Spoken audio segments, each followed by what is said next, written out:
আমি এক নারীর কথা বলবো আজ। তাকে সবাই ভালোবাসেন, মনের গভীরে ঠাঁই দিয়েছেন, অতি চেনা তিনি। আমি তাকে দেখি পাহাড় নদী বনান্তে, এমনকি সমুদ্রের উত্তাল তরঙ্গমালায় সব অস্থির, অথচ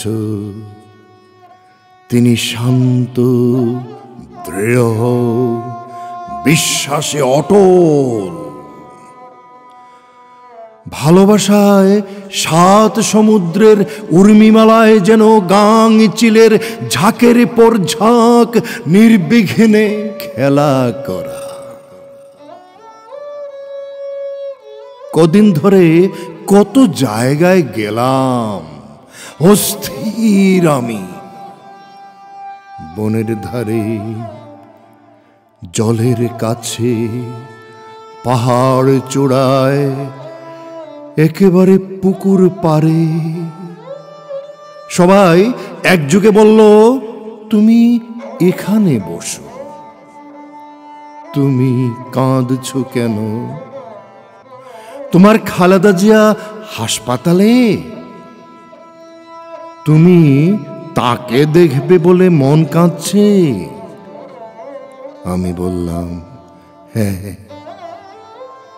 ওরা বলল, পাগল, খালেদা জিয়া দেখতে হাসপাতালে যেতে হয় না রে পাগল। এখানে বস, ওদিকে একটু হেঁটে আয়, ওদিকে তাকা, যত দূর তোর নয়ন তত দূর বেগম খালেদা জিয়া। আমি বসে পড়লাম, অঝরে কাঁদলাম, এখনো কাঁদছি, কেবল কান্না। মা আমার, মাগো, তুমি বাংলাদেশ, তুমি খালেদা জিয়া।